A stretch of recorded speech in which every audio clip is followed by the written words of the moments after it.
একজন রাষ্ট্রপতি পদ ছাড়ার আগ থেকে শুরু হলো আসল প্রশ্ন, বঙ্গভবনের পরের বাসিন্দাকে। আর এই প্রশ্নটা শুধু রাষ্ট্রপতির চেয়ার নিয়ে নয়, এর সঙ্গে জড়িয়ে আছে বিএনপি সরকারের অভ্যন্তরীণ রাজনীতি, সংসদের ভবিষ্যৎ ভারসাম্য, সামরিক বেসামরিক সম্পর্ক এবং আন্তর্জাতিক কূটনীতির একটা বড় হিসাব। সবচেয়ে বড় কথা, তারেক রহমানের সামনে এখন এমন একটা সিদ্ধান্ত যেখানে একজন মানুষকে বঙ্গভবনে পাঠানো মানে শুধু একজন রাষ্ট্রপতি নির্বাচন নয়, বরং আগামী দিনের ক্ষমতার একটা গুরুত্বপূর্ণ ভারসাম্য ঠিক করে দেয়া। তাহলে কার দিকে যাচ্ছে হিসাব? মেজর হাফিজ, মির্জা ফখরুল, রিজভী, লুৎফুজ্জামান বাবর, নাকি সব হিসেবের বাইরে গিয়ে আসতে পারে আরও চমকপ্রদ কোনো নাম? রাষ্ট্রপতির পদটা বাইরে থেকে যতটা শান্ত, ভেতরের রাজনৈতিক অঙ্কে কিন্তু ব্যাপারটা ততটাই গুরুত্বপূর্ণ। কারণ বঙ্গভবনে যিনি বসবেন তিনি প্রতিদিন রাজপথে মিছিল করবেন না, দলের মিটিং করবেন না, কিংবা সংসদে দাঁড়িয়ে সরাসরি রাজনৈতিক বক্তব্য দেবেন না। কিন্তু সংবিধান অনুযায়ী রাষ্ট্রের গুরুত্বপূর্ণ কিছু সাংবিধানিক দায়িত্ব তার হাতেই থাকবে। আর বাংলাদেশে অতীতের রাজনৈতিক অভিজ্ঞতা বলে রাষ্ট্রপতির চেয়ারকে কখনোই শুধুমাত্র আনুষ্ঠানিক চেয়ার হিসেবে দেখা হয়নি। বিশেষ করে 2006-07 সালের ঘটনাগুলো এখনও বাংলাদেশের রাজনীতিতে একটা বড় শিক্ষা। তাই নতুন রাষ্ট্রপতি কে হবেন এটা এখন নিছক নিয়োগের প্রশ্ন নয়, এটা আসলে একটা রাজনৈতিক বার্তা। প্রথম প্রশ্ন, মেজর হাফিজ কি সবচেয়ে এগিয়ে? তথ্য অনুযায়ী আলোচনার কেন্দ্রে থাকা নামগুলোর মধ্যে সবচেয়ে গুরুত্বপূর্ণ একটি নাম মেজর হাফিজ উদ্দিন আহমেদ। তার সবচেয়ে বড় শক্তি কি? তার রাজনৈতিক পরিচয়ের পাশাপাশি আছে সামরিক পটভূমি, অর্থাৎ তিনি এমন একজন ব্যক্তি যিনি সামরিক বাহিনীর পরিবেশ সম্পর্কে জানেন, আবার দীর্ঘদিন সক্রিয় রাজনীতির সঙ্গেও যুক্ত ছিলেন। এই দুই অভিজ্ঞতা তাকে অন্য অনেক রাজনৈতিক নেতার তুলনায় আলাদা জায়গায় দাঁড় করায়। আর এখানেই তার সম্ভাবনার সবচেয়ে বড় যুক্তি। ধরুন সরকার এবং সেনাবাহিনীর মধ্যে কোনো স্পর্শকাতর বিষয় সামনে এলো, অথবা রাজনৈতিক অঙ্গনে বড় কোনো সংকট তৈরি হলো। এমন পরিস্থিতিতে একজন রাষ্ট্রপতির ব্যক্তিগত গ্রহণযোগ্যতা অনেক সময় গুরুত্বপূর্ণ হয়ে উঠতে পারে। মেজর হাফিজের ক্ষেত্রে সমর্থকদের যুক্তি হলো রাজনীতি এবং সামরিক কাঠামো দুই জায়গার ভাষাই তিনি বোঝেন। তবে এখানে আবার একটা বিপরীত প্রশ্ন আসে, যদি তাকে বঙ্গভবনে পাঠানো হয় তাহলে সংসদে তার জায়গাটা কে পূরণ করবেন? কারণ সংসদে সরকার ও বিরোধী দলের মধ্যে উত্তেজনা তৈরি হলে একজন অভিজ্ঞ, প্রভাবশালী এবং সিনিয়র নেতার ভূমিকা অনেক গুরুত্বপূর্ণ হতে পারে। অর্থাৎ মেজর হাফিজকে রাষ্ট্রপতি করলে একদিকে বঙ্গভবন শক্তিশালী হতে পারে, কিন্তু অন্যদিকে সংসদ হারাতে পারে একজন অভিজ্ঞ রাজনৈতিক কণ্ঠ। এটাই আসলে পুরো সমীকরণের বড় দ্বন্দ্ব। এবার আসি ডক্টর মোহাম্মদ ইউনূসের প্রসঙ্গে। আরেকটি নাম রাজনৈতিক বিশ্লেষণে আলোচনায় আসতে পারে, নোবেল জয়ী ডক্টর মোহাম্মদ ইউনূস। তার ক্ষেত্রে হিসাবটা সম্পূর্ণ আলাদা, কারণ তিনি দলীয় রাজনীতির বাইরের একটি আন্তর্জাতিকভাবে পরিচিত মুখ। বিশ্বের বিভিন্ন মহলে তার পরিচিতি রয়েছে, তাই তাকে রাষ্ট্রপতি করা হলে আন্তর্জাতিক কূটনীতিতে একটি আলাদা বার্তা যেতে পারে। এমনটা যারা মনে করেন তাদের যুক্তিও একেবারে উড়িয়ে দেওয়া যায় না। বিশেষ করে বাংলাদেশ যখন ভারত, চীন, যুক্তরাষ্ট্র, ইউরোপীয় ইউনিয়ন সহ বিভিন্ন শক্তির সঙ্গে একসঙ্গে সম্পর্ক সামলানোর চেষ্টা করছে, তখন রাষ্ট্রের গুরুত্বপূর্ণ পদে আন্তর্জাতিকভাবে পরিচিত একজন ব্যক্তিত্ব থাকা কূটনৈতিকভাবে কিছু সুবিধা তৈরি করতে পারে। কিন্তু সমস্যা হচ্ছে অন্য জায়গায়। ডক্টর ইউনূসকে রাষ্ট্রপতি করার মতো সিদ্ধান্ত রাজনৈতিকভাবে কতটা বাস্তবসম্মত হবে? বিএনপির অভ্যন্তরে এ নিয়ে কী ধরনের প্রতিক্রিয়া তৈরি হবে? আর সবচেয়ে বড় প্রশ্ন, রাষ্ট্রপতির মতো সাংবিধানিক পদে একজন অরাজনৈতিক ব্যক্তিকে বসানোর ব্যাপারে দলের ভেতরে কতটা ঐকমত্য তৈরি হবে? সুতরাং নামটা যতটা আকর্ষণীয়, বাস্তবায়নের অঙ্কটা ততটাই কঠিন। মির্জা ফখরুলের নাম কেন গুরুত্বপূর্ণ? এবার আসি বিএনপির মহাসচিব মির্জা ফখরুল ইসলাম আলমগীরের দিকে। এই সম্ভাবনাটা একটু অন্য ধরনের, কারণ তাকে রাষ্ট্রপতি করা হলে শুধু বঙ্গভবনে একজন অভিজ্ঞ নেতা বসবেন না, একই সঙ্গে বিএনপির ভেতরেও একটি বড় সাংগঠনিক পরিবর্তন ঘটবে।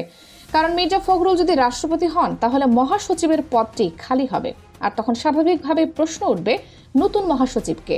এখানে বিএনপির ভেতরের নেতৃত্বের হিসাবটা গুরুত্বপূর্ণ হয়ে উঠবে।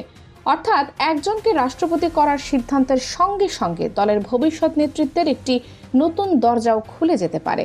কিন্তু সমস্যা হলো, মির্জা ফখরুল শুধু একজন দলীয় নেতা নন, তিনি বিএনপির দীর্ঘদিনের গুরুত্বপূর্ণ মুখ। তাকে বঙ্গভবনে পাঠানো মানে দলের সক্রিয় রাজনীতি থেকে একজন অভিজ্ঞ নেতাকে অনেকটাই দূরে সরিয়ে দেয়া। তাই এখানে সিদ্ধান্তটা শুধু কে রাষ্ট্রপতি হবেন এত সহজ নয়, বরং প্রশ্ন হবে বিএনপি ভবিষ্যতের দলীয় রাজনীতিতে কাকে কোথায় দেখতে চায়। রিজভীর নামও কেন আলোচনায়? রুহুল কবির রিজভীও বিএনপির দীর্ঘদিনের পরিচিত মুখ। দলের মাঠের রাজনীতি, আন্দোলন এবং সাংগঠনিক কর্মকাণ্ডে তার দীর্ঘ অভিজ্ঞতা রয়েছে। কিন্তু রাষ্ট্রপতি হওয়ার জন্য একজন নেতার রাজনৈতিক জনপ্রিয়তা বা দলীয় আনুগত্যই যথেষ্ট নয়। প্রশ্ন হলো, তিনি কি রাষ্ট্রপতির সাংবিধানিক ভূমিকার জন্য সবচেয়ে উপযুক্ত ব্যক্তি? রাষ্ট্রপতির পদে বসার পর দলীয় রাজনীতির সক্রিয় ভূমিকা অনেকটাই সীমিত হয়ে যাবে। তাই রিজভীর ক্ষেত্রে একই প্রশ্ন উঠবে, দল কি তাকে রাজপথের সক্রিয় রাজনীতিতে রাখতে চাইবে নাকি রাষ্ট্রের সাংবিধানিক পদে পাঠাতে চাইবে? আর এবার সবচেয়ে আলোচিত এবং বিতর্কিত নাম লুৎফুজ্জামান বাবর। এই নামটা সামনে এলে বাংলাদেশের রাজনীতির এক পুরনো অধ্যায় মনে পড়ে যায়। লুৎফুজ্জামান বাবর ছিলেন বিএনপি সরকারের সাবেক স্বরাষ্ট্র প্রতিমন্ত্রী। তার রাজনৈতিক ভাবমূর্তি বরাবরই কঠোর এবং দৃঢ় অবস্থানের সঙ্গে যুক্ত। বিশেষ করে 10 ট্রাক অস্ত্র মামলার কারণে তার নাম বাংলাদেশের রাজনৈতিক ইতিহাসের একটি অত্যন্ত বিতর্কিত অধ্যায়ের সঙ্গে জড়িয়ে আছে। তাই তাকে রাষ্ট্রপতি করার সম্ভাবনা নিয়ে আলোচনা হলে সেটা রাজনৈতিক বার্তাও অন্যরকম হবে। কারণ রাষ্ট্রপতি হিসেবে বাবরকে বেছে নেওয়া হলে সেটা হয়তো বিএনপির পক্ষ থেকে একটি শক্ত রাজনৈতিক সংকেত হিসেবে দেখা হতে পারে। কিন্তু এখানেও একটা গুরুত্বপূর্ণ বিষয় মনে রাখতে হবে, কোনো রাজনৈতিক ব্যক্তিকে শুধু তার অতীতের কঠোর অবস্থান বা কোনো নির্দিষ্ট দেশের সঙ্গে তার সম্পর্কের ধারণার ভিত্তিতে রাষ্ট্রপতি হিসেবে মূল্যায়ন করা যায় না। রাষ্ট্রপতি পদের সবচেয়ে গুরুত্বপূর্ণ বিষয় হলো সাংবিধানিক দায়িত্ব পালনের সক্ষমতা, গ্রহণযোগ্যতা এবং রাষ্ট্রীয় প্রতিষ্ঠানের প্রতি আস্থা তৈরি করার ক্ষমতা। আর এখানেই বাবরের সম্ভাবনা নিয়ে সবচেয়ে বড় বিতর্ক। তাহলে আসল হিসাবটা কোথায়? এখন একটু পুরো ছবিটা একসঙ্গে দেখুন। একদিকে মেজর হাফিজ, সামরিক ও রাজনৈতিক দুই অভিজ্ঞতার কারণে আলাদা গুরুত্ব, অন্যদিকে ডক্টর ইউনূস, আন্তর্জাতিক গ্রহণযোগ্যতার কারণে ভিন্ন ধরনের কার্ড। মির্জা ফখরুল, অভিজ্ঞতা এবং দলের ভেতরের নেতৃত্বের ভারসাম্যের সঙ্গে জড়িত। রিজভী, দলের সক্রিয় রাজনীতির পরিচিত মুখ। আর লুৎফুজ্জামান বাবর, কঠোর রাজনৈতিক ভাবমূর্তির কারণে সবচেয়ে বিতর্কিত কিন্তু আলোচিত নামগুলোর একটি। অর্থাৎ প্রতিটি নামের সঙ্গে সুবিধা আছে, আবার ঝুঁকিও আছে। এখন আসল সিদ্ধান্তটা নির্ভর করবে তারেক রহমান এবং বিএনপি ঠিক কোন বার্তা দিতে চায়। তারা কি চান বঙ্গভবনে এমন একজন থাকবেন যিনি আন্তর্জাতিকভাবে গ্রহণযোগ্য, নাকি এমন একজন যিনি দল ও রাষ্ট্রের মধ্যে আস্থার সেতু তৈরি করতে পারবেন, নাকি এমন একজন যিনি বিএনপির অভ্যন্তরীণ নেতৃত্বের সমীকরণও বদলে দিতে পারবেন, নাকি ভবিষ্যতের কোনো রাজনৈতিক সংকটের কথা মাথায় রেখে শক্ত অবস্থানের একজন ব্যক্তিকে বেছে নেওয়া হবে? 2006-2007 শিক্ষা কেন এত গুরুত্বপূর্ণ? এই জায়গাটা বুঝতে হলে একটু পেছনে যেতে হবে। 2006 সালের রাজনৈতিক সংকট, তৎকালীন রাষ্ট্রপতি ইয়াজউদ্দিন আহমেদকে ঘিরে বিতর্ক এবং পরবর্তীতে 1/11, এসব বাংলাদেশের রাজনীতিতে রাষ্ট্রপতির সাংবিধানিক ভূমিকা নিয়ে বড় প্রশ্ন তৈরি করেছিল। তাই যে দলই ক্ষমতায় থাকুক তারা স্বাভাবিকভাবেই চাইবে রাষ্ট্রের গুরুত্বপূর্ণ সাংবিধানিক প্রতিষ্ঠানগুলো যেন রাজনৈতিক সংকটের সময় অনিশ্চয়তার কেন্দ্র না হয়ে ওঠে। এখানে নতুন রাষ্ট্রপতি নির্বাচনের গুরুত্ব, কারণ একজন রাষ্ট্রপতি শুধু আজকের জন্য নির্বাচিত হন না, তার সিদ্ধান্ত বা ভূমিকা আগামী কয়েক বছরেও রাজনৈতিক প্রভাব ফেলতে পারে। তবে একটা বিষয় পরিষ্কার করা জরুরি, সোশ্যাল মিডিয়া বা রাজনৈতিক অন্দরমহলে অনেক নাম ভাসতে পারে, অনেক সূত্র অনেক রকম দাবি করতে পারে, কিন্তু যতক্ষণ পর্যন্ত আনুষ্ঠানিক সিদ্ধান্ত বা নির্ভরযোগ্য সূত্রে নিশ্চিত তথ্য না আসে ততক্ষণ এগুলোকে চূড়ান্ত সিদ্ধান্ত হিসেবে দেখার সুযোগ নেই।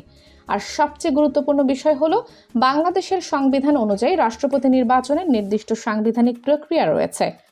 তাই শেষ মুহূর্তে আলোচনার বাইরে থাকা কোনো নামও সামনে চলে আসতে পারে। রাজনীতিতে শেষ মুহূর্তের চমক নতুন কিছু নয়। তাহলে এখন প্রশ্নটা শুধু বাংলাদেশের পরবর্তী রাষ্ট্রপতি কে এটা নয়, আসল প্রশ্ন হলো নতুন রাষ্ট্রপতির মাধ্যমে বিএনপি আগামী দিনের বাংলাদেশকে কি বার্তা দিতে চাইছে। যদি মেজর হাফিজ আসেন সেটা হবে অভিজ্ঞতা ও সামরিক বেসামরিক ভারসাম্যের বার্তা। যদি ডক্টর ইউনূসের মতো আন্তর্জাতিকভাবে পরিচিত কেউ আসেন সেটা হতে পারে আন্তর্জাতিক গ্রহণযোগ্যতার বার্তা। মির্জা ফখরুল এলে দলীয় নেতৃত্বের ভেতরে বড় পুনর্বিন্যাসের সম্ভাবনা তৈরি হবে। রিজভী এলে দলীয় রাজনীতির অন্য একটি ধারা রাষ্ট্রীয় পদে যাবে। আর লুৎফুজ্জামান বাবর এলে সেটি নিঃসন্দেহে সবচেয়ে শক্ত রাজনৈতিক বার্তাগুলোর একটি হবে। কিন্তু শেষ পর্যন্ত একটা কথাই সবচেয়ে গুরুত্বপূর্ণ, রাষ্ট্রপতি যেই হন তিনি কোনো দলের রাষ্ট্রপতি নন, তিনি বাংলাদেশের রাষ্ট্রপতি। তাই সে সিদ্ধান্তে সবচেয়ে বড় বিবেচনা হওয়া উচিত দলীয় সুবিধা নয়, বরং রাষ্ট্রীয় প্রতিষ্ঠান, সংবিধান এবং দেশের দীর্ঘমেয়াদী স্থিতিশীলতা। এখন আপনার কাছে একটি প্রশ্ন, এই 5টি নামের মধ্যে কাকে আপনি সবচেয়ে যোগ্য মনে করেন? মেজর হাফিজ, ডক্টর ইউনূস, মির্জা ফখরুল, রিজভী নাকি লুৎফুজ্জামান বাবর? কমেন্টে আপনার মতামত জানান। আর এমন রাজনৈতিক বিশ্লেষণ সহজ ভাষায় নিয়মিত পেতে চ্যানেলটি সাবস্ক্রাইব করে পাশে থাকুন।